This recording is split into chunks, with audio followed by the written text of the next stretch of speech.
जेव्हा एक सून तिच्या सासूला खोलीत बंद करून आजारी असलेल्या स्वतःच्या आईची सेवा करण्यासाठी गेली. 2 दिवसानंतर जेव्हा घरी परतलेल्या मुलाने बंद दरवाजा असलेल्या घरात आपल्या आईला बेशुद्ध अवस्थेत पाहिले तेव्हा त्याने पत्नीचे असे हाल केले की सर्वजण पाहतच राहिले. गौरी, अगं गौरी, माझी औषधं घेऊन ये, माझी औषधं खाण्याची वेळ झाली आहे. खोलीत बसलेल्या सुनंदाताई तिच्या सुनेला आवाज देऊ लागल्या.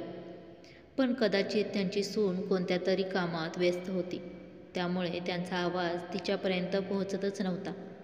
त्यामुळे त्यांनी परत त्यांच्या सुनेला जोरात आवाज दिला. गौरी, माझ्या बीपीच्या गोळ्या दे. गरमीमुळे माझी तब्येत बिघडल्यासारखी वाटत आहे. इतक्यात गौरी रागाने तिच्या खोलीत आली आणि म्हणाली, तुम्हाला काही काम तर नाही ना? पण संपूर्ण दिवस कोणत्या ना कोणत्या गोष्टीमुळे मला काम लावत असता. मी आताच 1 तासापूर्वी आराम करण्यासाठी खोलीत गेली होती.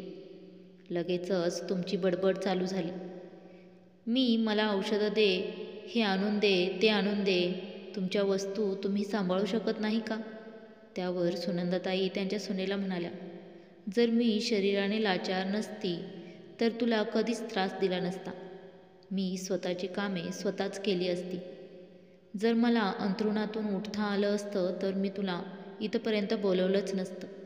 आणि तसंही जोपर्यंत मी बरी होती तेव्हा मी तुला पूर्णपणे आराम दिला होता ना.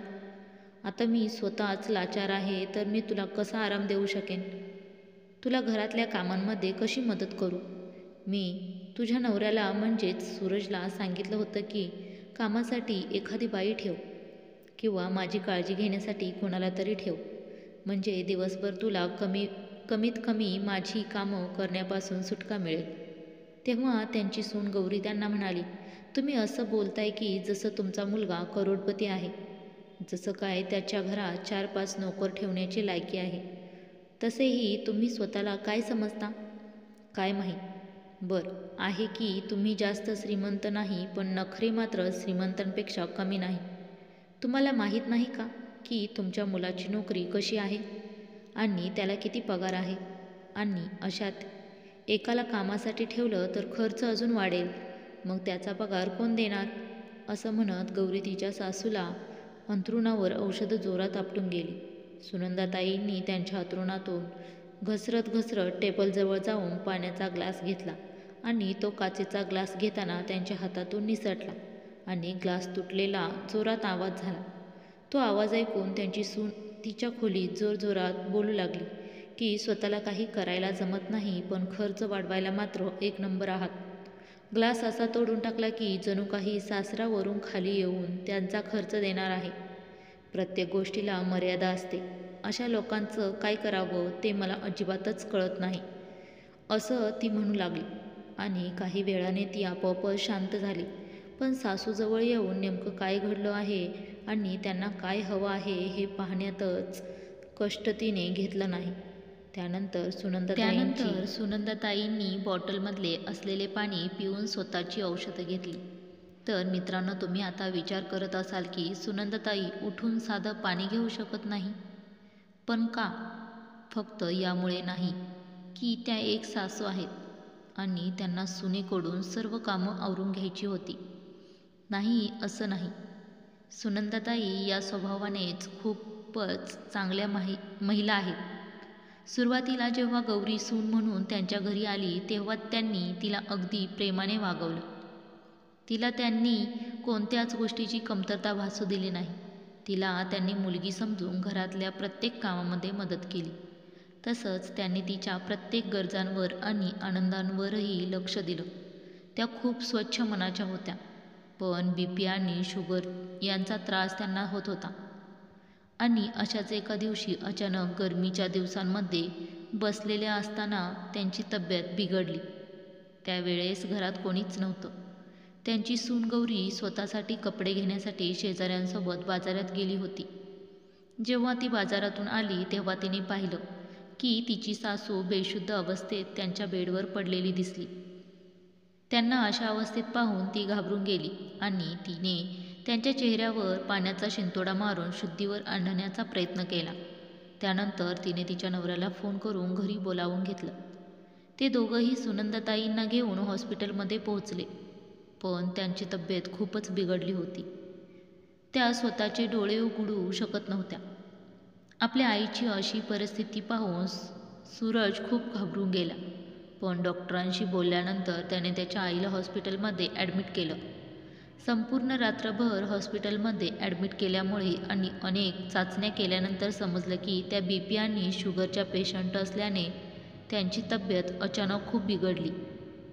खरं तर त्यांचा BP अचानक वर गेला होता आणि तसंच त्याच वेळेस त्यांचा शुगर एकदम वाढल्यामुळे त्यांच्या शरीराचा काही भाग निर्जीव झाला होता आणि ह्याच कारणामुळे त्या अंथरुणावर पडलेल्या आहेत. अजूनही त्यांचा इलाज चालू आहे. आजारी पडल्यानंतर काही दिवसांनी जेव्हा त्या त्यांच्या घरी आल्या तेव्हा 2-4 दिवस गौरीने खाण्यापिण्याची अगदी व्यवस्थितपणे काळजी घेतली. पण त्यानंतर गौरीला तिची सासू ओझं वाटू लागली.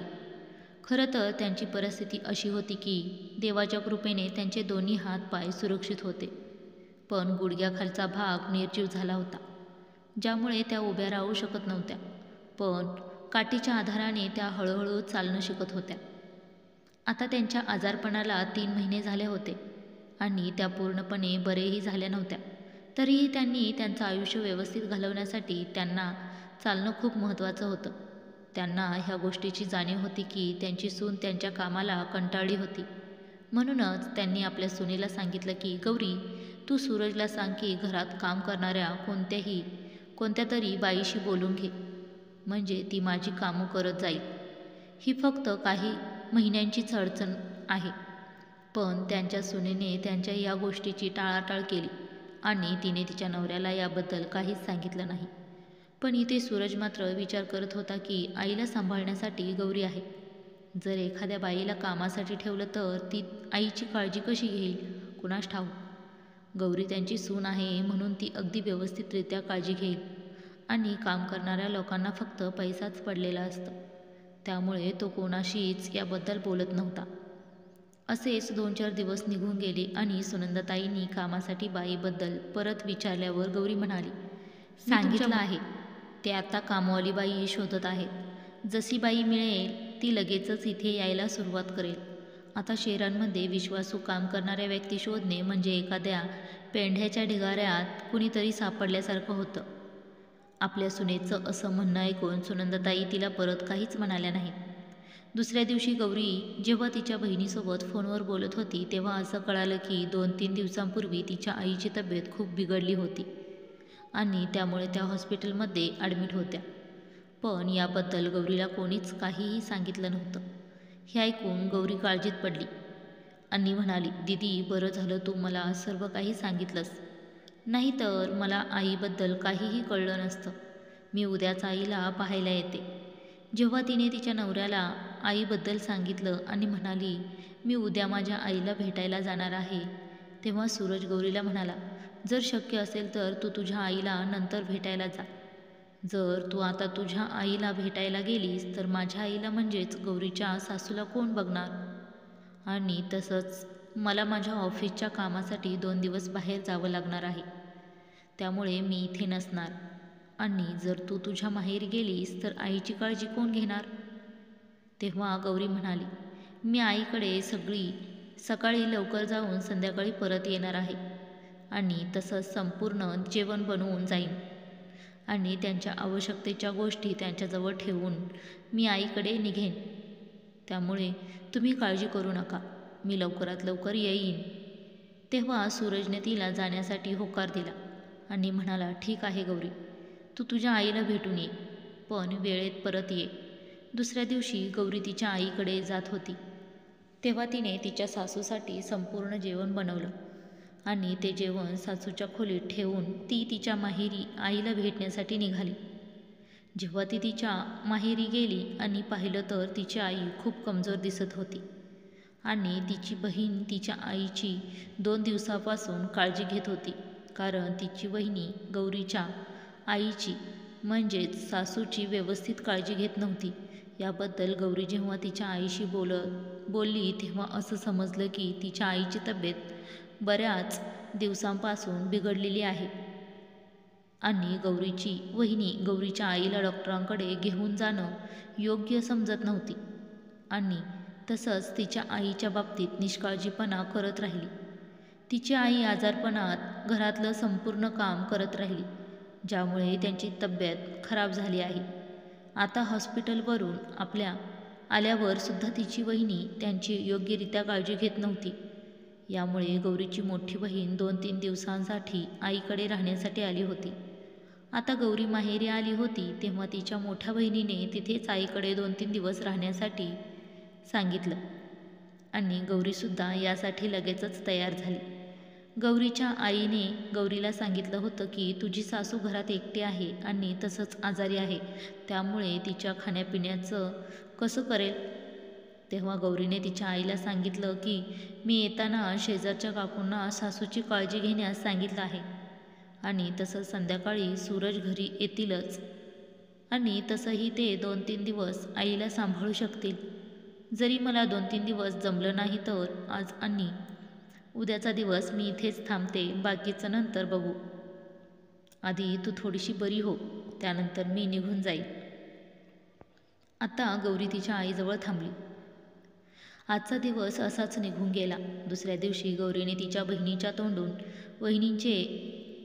वहिनीने आणि आईबद्दल वागलेल्या वाईट गोष्टी ऐकल्या.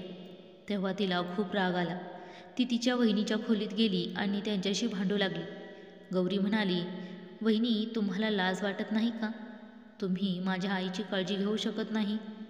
माझ्या आईने तुमचं इतकं काय बिघडवलं आहे जे तुम्ही साधी तिची सेवासुद्धा करू शकत नाही?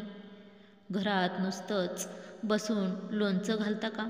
जी स्वतःच्या सासूची नीट काळजी घेऊ शकत नाही अशी सून असण्यापेक्षा बरं झालं असतं की माझ्या आईला कोणती सून नसती तर. ह्या घरामध्ये नुसतं तुला प्रेम आणि आयुष्यभर तुझी सेवा करत राहणे हे तुला योग्य वाटतं का? सासूची सेवा करणे हे प्रत्येक सुनेचं कर्तव्य असतं. तेव्हा तिची वहिनी गौरीला उलटून म्हणाली, हो, हे तर मला दिसतं आहे. मोठी आली मला ज्ञान देणारी. अगं, तुझी बिचारी सासू तर एक तुकड्यासाठी दुसऱ्यांवर अवलंबून आहे, तरी तू निर्लज्जासारखे इथे कालपासून आमच्या घरी पडून आहेस. तुझ्या आईचे निदान हातपाय तरी हलतात, स्वतःचं जेवण बनवून खाऊ शकतात. जर मी त्यांचं काही केलं नाही त्यात इतकं मोठं काय आहे? पण तुम्ही तर तुमच्या लाचार सासूला सोडून इथे येऊन बसलात, जी स्वतःचं जेवण बनवण्याच्या तर सोडून द्या, साधं काही घेऊन सुद्धा शकत नाही. मला नाही कळत तू कसली सून आहेस ते. तुझं ज्ञान विनाकारण मला सांगू नकोस. तू किती चांगली आहेस हे मला चांगलंच ठाऊक आहे. कळलं का? आता निघ इथून. इतकं म्हणून ती निघून गेली. तिथे गौरीची सासू सुनंदाताई यांची परिस्थिती बिघडू लागली. गौरीने त्यांच्यासाठी रात्रीचे जेवण बनवून ठेवलं होतं. ते जेवण एक दिवस व्यवस्थित राहण्यासारखं होतं, पण गरमीचे दिवस असल्यामुळे ते जेवण एकाच ठिकाणी ठेवल्यामुळे खराब होणं स्वाभाविक होतं. आणि तसं सुनंदाताईंच्या आजूबाजूला कोणीच नव्हतं आणि तसं त्यांच्याकडे ती काठीसुद्धा नव्हती, ज्यांच्या मदतीने त्या उठून इथे तिथे जाऊ शकत होत्या. मोठ्या हिमतीने त्यांनी ती काठी इथं तिथं शोधण्याचा प्रयत्न केला, पण त्यांना ती काठी दिसली नाही. आता कॉटवरून उडी मारल्याशिवाय त्यांच्याकडे दुसरा पर्याय नव्हता, कारण त्यांचे पाय त्यांना साथ देत नव्हते. आणि तशीच त्यांना ही भीती होती की कॉटवरून उडी मारताना जर त्यांना काही दुखापत झाली तर कोण बघणार. यामुळे त्या दिवसभर उपाशी पडून राहिल्या. दुसऱ्या दिवशी संध्याकाळ होत आली आणि तिथे गौरी मात्र तिच्या आईची सेवा करत व्यस्त होती. तिला तिच्या सासूची आठवणसुद्धा आली नाही. तितक्यात तिचा फोन वाजला.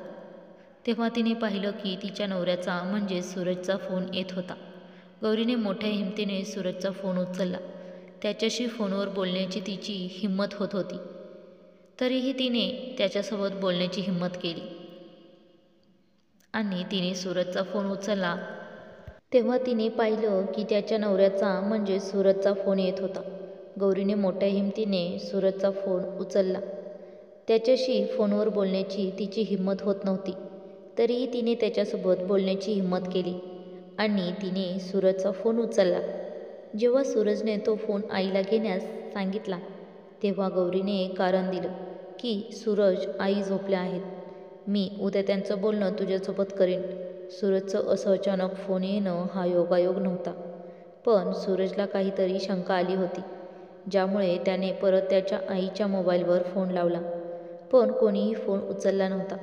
त्यामुळे सूरजने त्याच्या बायकोला फोन केला. तरीही त्यांचं त्याच्या आईसोबत काहीही बोलणं होत नव्हतं. पण तो आता काहीच करू शकत नव्हता, कारण ऑफिसच्या कामानिमित्त तो बाहेर गेला होता. आणि तसंच त्यांचं ते काम आज संध्याकाळपर्यंत संपणार होतं. त्यांच्या सकाळच्या मीटिंगमध्ये ऑफिसचं काम फायनल होणार होतं आणि दुसऱ्या शहरातून स्वतःच्या शहरात संपूर्ण काम आटपल्यानंतर तो घरी आला. पण गौरीला मात्र तिच्या सासूची काहीच पडली नव्हती. रात्री तिने तिच्या नवऱ्याला कारण सांगितलं आणि त्यानंतर ती विसरून गेली होती की तिच्यावर तिच्या सासूची जबाबदारी आहे. तसेच सासू एकटी घरात कशी राहत असेल याचा तिने विचार केला नाही. सासू कोणत्या परिस्थितीत असेल हेही ती विसरून गेली होती. ती अगदी मजेत तिच्या माहेरी राहिली होती आणि फक्त आईबद्दल विचार करत होती. ऑफिसमधील मीटिंग झाल्यानंतर जेव्हा सूरज त्यांच्या घरी पोहोचला तेव्हा त्याने पाहिलं की त्याच्या घराला टाळा लावलेला होता. दरवाजा बाहेरून बंद असल्यामुळे आणि लावलेला टाळा पाहून तो आश्चर्यचकित झाला. त्याने त्याच्या बायकोला फोन लावला आणि विचारलं, गौरी, तू कुठे आहेस? त्यावर गौरीने त्याला खोटं उत्तर दिलं आणि म्हणाली, मी तर घरातच आहे. पण तुम्ही असं का विचारत आहात? मी तर ह्या वेळेस घरातच असते ना. तसंही मी कुठे जाते? बायकोच्या अशा म्हणण्यावर सूरजने काहीच प्रतिक्रिया दिली नाही. तो स्वतःच विचारात पडला की त्याची बायको त्याला का खोटं बोलत आहे आणि ती घरात का नाही? ती असं का म्हणाली की मी घरातच आहे? याचा तो थोडा वेळ विचार करू लागला आणि गौरीला म्हणाला, जर तू घरात आहेस तर आईकडे फोन दे. मला त्यांच्याशी बोलायचं आहे, कारण माझं रात्री तिच्याशी बोलणं झालं नव्हतं. त्यावर ती परत खोटं बोलू लागली. तेव्हा सूरज म्हणाला, जर तू घराच्या आतमध्ये आहेस तर घराच्या बाहेरून टाळा कसा काय लागला आहे? नवऱ्याचे हे शब्द ऐकताच पायाखालची जमीन सरकली, कारण तिला याबद्दल काहीच कल्पना नव्हती की इतक्या सकाळी सूरज घरी पोहोचेल. पण ती या गोष्टीचा विचार करून निश्चित होती की तिने तिच्या सासूसाठी 10-15 चपात्या एकत्र बनवून त्यांच्याजवळ ठेवून आली होती. ते खाऊन त्या व्यवस्थित जगत असतील आणि 1-2 दिवसात त्यांना काहीही झालं नसेल अशा तिने विचार केला होता.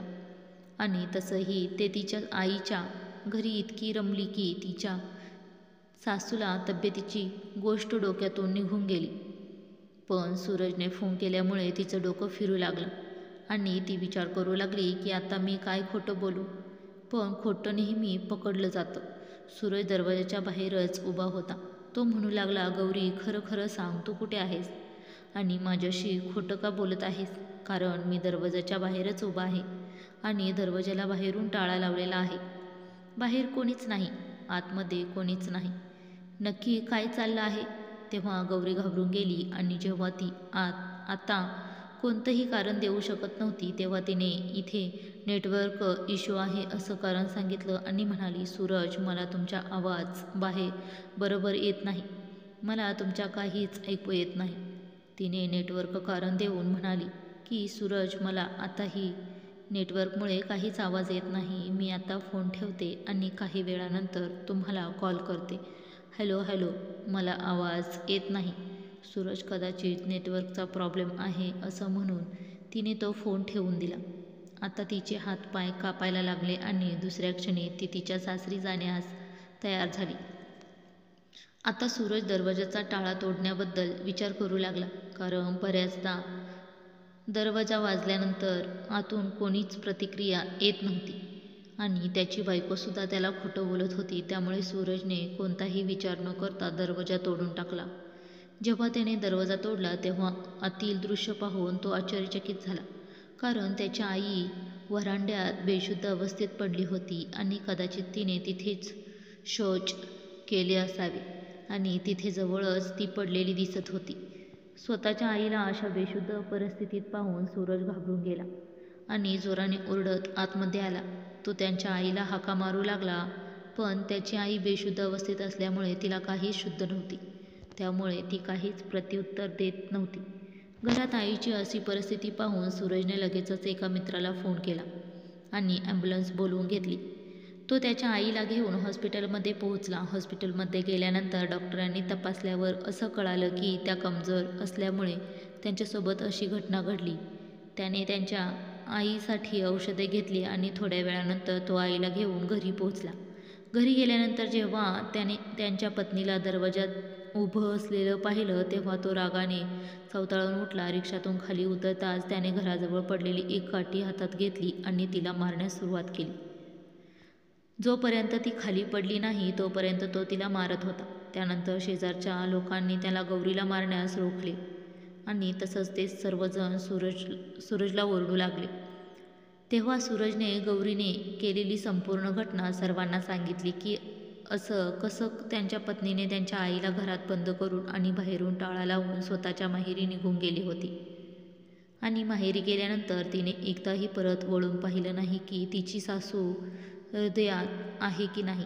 तिने उपस्थित असलेल्या सर्वांना जेव्हा गौरीची सत्यता समजली तेव्हा तेही सर्वजण तिच्यावर नाराज झाले आणि गौरीला गोष्टी ऐकू लागले की ती किती वाईट सून आहे आणि तसंच तुझ्या आईवडिलांनी तुला असे संस्कार दिले आहेत का, असं तिला बोलू लागले. तेव्हा गौरी सूरजचे पाय पकडू लागली आणि म्हणाली, सूरज मला माफ कर. माझ्या आईची तब्येत बिघडली होती आणि तिची काळजी घेणारं कोणीच नव्हतं, म्हणून मी तिथेच थांबली. तेव्हा सूरज म्हणू लागला, अच्छा, तुला तुझ्या आईची इतकी काळजी होती तर तू तुझ्या आईला का विसरलीस? तू तुझ्या माहेरी जाऊन एकदाही वळून पाहिलं नाही. तिथे तुझी वहिनी तुझ्या आईजवळ होती. ती कशीही असली तरी निदान तुझ्या आईला जेवण बनवून घालत होती, पण तू मात्र माझ्या आईला उपाशी आणि तसंच घर बंद करून निघून गेलीस आणि वळून पाहिलंसुद्धा नाही की ती कशी आहे. बरं झालं की तुझ्या वहिनीने तुमच्या दोघांच्या भांडणांमध्ये मला फोन करून सर्व गोष्टी सांगितली. तेव्हा मी विचार केला की जर तू तुझ्या माहेरी आईजवळ आहेस तर माझ्या आईजवळ घरात कोण लक्ष देत असेल. तरीही मला असं वाटलं नव्हतं की तू इतक्या खालच्या थराला जाशील. तू नक्कीच आईबद्दल काही ना काही विचार केला असावा किंवा आईची काळजी घेण्यासाठी शेजाऱ्यांपैकी नक्कीच कोणाला तरी सांगितलं असेल. पण दरवाजावर टाळा पाहून माझं डोकं फिरलं. तू किती निर्लज्ज बाई आहेस आणि माझ्या आईसोबत असं घाणेरड्या प्रकारचं वागल्यामुळे तुझं काय करू हे मला समजत नाही. तू अजून कधीपर्यंत माझ्या आईसोबत असं वागत राहशील? तुला काय वाटतं मी तुझ्यावर अवलंबून आहे आणि मी तुझ्या आईची सेवा करू शकत नाही किंवा कोणाकडून करून घेऊ शकत नाही? स्वतःच्या आईची सेवा करण्याचा तुला इतका शौक झाला आहे की तुला तुझ्या आईची सेवा करायची आहे. तुझ्या नजरेत सासूची काहीच किंमत नाही ना? मग जा इथून, जा आणि आईची सेवा करत बस. परत इथे कधीच येऊ नकोस, कळलं ना तुला? अगदी रागाच्या भरात सूरजने गौरीला स्वतःच्या घराबाहेर काढलं आणि तिला तिच्या माहेरी पळवून लावलं. सूरजने त्याच्या आईसाठी 24 तास काम करणारी केअरटेकर ठेवली, जी सूरजसाठी जेवण बनवायची आणि त्यांच्या आईची अगदी योग्यरित्या काळजी घ्यायची. आता सूरज पूर्णपणे निश्चित झाला होता. पण सूरजची बायको गौरी जी माहेरी स्वतःच्या आईची सेवा करण्यासाठी आली होती, तिची आई 2-3 दिवसात अगदी बरी झाली. तेव्हा तिच्या आईने तिला सासरी जाण्यास सांगितलं. पण ती सासरी जाऊ शकत नव्हती कारण सासरी तिने भरपूर तमाशा करून माहेरी येऊन बसली होती आणि ही गोष्टही ती तिच्या आईला सांगू शकत नव्हती. तिची वहिनी तिला दिवसरात्र त्यांचं कारणावरून प्रत्येक गोष्टीला टोमणे मारत राहायची. ती म्हणायची, या जगात कशा बायका असतात कुणास ठाऊक, ज्या दुसऱ्यांना ज्ञान शिकवायला येतात, स्वतःचं घर नीट सांभाळू शकत नाहीत. नवऱ्याने घरातून बाहेर काढलं तर माहेरी येऊन पडली आहे. कमीत कमी अशा बायकांपेक्षा मी अनेक पटीने चांगली आहे, जी निदान सासरी नवऱ्यासोबत आणि सासूसोबत राहते. गौरीच्या माहेरच्या लोकांनी आणि आजूबाजूच्या लोकांना ही घटना समजली की गौरीचा नवरा सूरजने रागाने तिला घराबाहेर काढून टाकला आहे आणि त्यामुळेच ती इतक्या दिवसापासून माहेरी येऊन पडली आहे. जेव्हा ही गोष्ट आजूबाजूच्या लोकांना कळाली तेव्हा ते सुद्धा तिच्यासोबत व्यवस्थित वागत नव्हते आणि गावातल्या आणि चाळीतल्या सर्व बायका तिला नेहमी वाईट गोष्टी ऐकवत. तसंच त्या तिच्या आईला सुद्धा सांगत की आम्ही तुला आधीच सांगितलं होतं की मुलींना इतकं डोक्यावर चढवून ठेवू नकोस. नाहीतर भविष्यात त्यांच्या तुझ्या डोक्यावर चढून नाचू लागतील. आता बघितलंस ना तुझ्या लाडाचा आणि प्रेमाचा काय परिणाम झाला आहे. कोणी शत्रूसोबत सुद्धा असं नाही वागत जसं तुझी मुलगी तिच्या सासूसोबत वागली. बिचारी अपंग सईला घरात बंद करून आली आणि 2-3 दिवस तिला वळून सुद्धा पाहिलं नाही. अरे, जर तिला तिच्या आईची इतकीच काळजी होती तर थोडी काळजी सासूची केली असती तर जीवनाचं सार्थक झालं असतं. आणि सर्वात मोठी गोष्ट तर ही की इथे तिच्या आईची काळजी घेण्यासाठी तिची वहिनी आणि बहीण होती, तरीही इथे येऊन राहिली. आणि तिथे तिच्या सासूजवळ कोणीच नव्हतं. अशा परिस्थितीत राग येणं स्वाभाविक आहे. आईला वरांड्यात या अवस्थेत पडलेलं पाहून सूरजचे काय झाले असेल. त्याने अगदी बरोबर केलं तुझ्यासोबत. आत्ता तुला अशा सर्व गोष्टी प्रत्येक दिवशी ऐकाव्या लागतील. चाळीतल्या लोकांना इतर दुसरं कोणतंही कारण चर्चेसाठी मिळालं नाही तर ते गौरीचं गोष्ट घेऊन गप्पा मारत बसतील आणि म्हणतील गौरीनेच कामचुकारपणा केला. आता तुला असेच टोमणे ऐकावे लागतील. काही दिवस निघून गेल्यानंतर गौरीने तिच्या आईला सर्व काही सांगितलं, कारण आजूबाजूच्या सर्व लोकांना सर्व काही कळालं होतं. गौरीच्या सासरच्या शेजारच्या एका मुलीने चाळीतल्या सर्वांना तिची सत्यता सांगितली. सर्वजण तिला वाईट म्हणू लागले तरीही ती काही करू शकत नव्हती. जर कोणी तिच्याबद्दल वाईट बोलायचं तेव्हा ती खोलीमध्ये जाऊन रडायची. गौरीच्या आईने जावयाला म्हणजे सूरजला फोन केला आणि त्याच्याशी सर्व गोष्टींवर बोलून घेतलं. पण त्याने गौरीला घरी बोलवण्यासाठी स्पष्टपणे नकार दिला आणि म्हणाला, आई, तुम्ही तुमच्या मुलीकडून चांगली सेवा करून घ्या आणि जेव्हा सेवा करून तिचं मन भरेल तेव्हा तिला सांगा की स्वतः सासरी ये, कारण मी तिला घेण्यासाठी कधीच येणार नाही. आणि इथे येऊन तिने जर परत अशी चूक केली तर मी तिच्यासोबत असं काही करेन ज्याचा ती विचारही करू शकत नाही. काही दिवस गौरीचा हाच विचार करू लागली की तिचा नवरा तिला घेण्यासाठी येईल, पण बरेच दिवस झाले तरी सूरज तिला घेण्यासाठी आला नाही. शेवटी गौरी स्वतःच तिच्या सासरी पोहोचली. जेव्हा सूरजने तिला पाहिलं तेव्हा तो तिला आतमध्ये येण्याबद्दल किंवा बाहेर जाण्याबद्दल काहीच म्हणाला नाही. जेव्हा ती घरात येऊ लागली तेव्हा घरातल्या मोलकरणीने तिला विचारलं की तू कोण आहेस, इथे काय करत आहेस, तू इथे का आली आहेस. तेव्हा गौरीने स्वतःचा परिचय दिला. सुनंदाताईसुद्धा तिच्या सुनेवर खूप नाराज होत्या, तरीही त्यांनी त्यांच्या मोलकरणीला सुनेचं सामान आतमध्ये आणून ठेवण्यास सांगितलं आणि जेवणात काय बनवलं जाईल आजपासून हीच तुम्हाला सांगेल, असं त्या मोलकरणीला म्हणाली. पण सूरजने इतक्या सहजपणे त्याच्या बायकोला माफ केलं नव्हतं. आता गौरी तिच्या सासूसोबत चांगलं वागू लागली, कारण सूरज तिला कायमचं माहेरी पाठवेल जिथे तिला राहणं खूप कठीण होतं. त्यामुळे ती तिच्या सासूसोबत आणि नवऱ्यासोबत अगदी आनंदात राहत आहे. तर मित्रांनो, आजची तुम्हाला गोष्ट कशी वाटली कमेंट करून कळवा आणि आपल्या मराठी कथा या यूट्यूब चॅनेलला लाईक, शेअर अँड सबस्क्राईब करायला विसरू नका. धन्यवाद.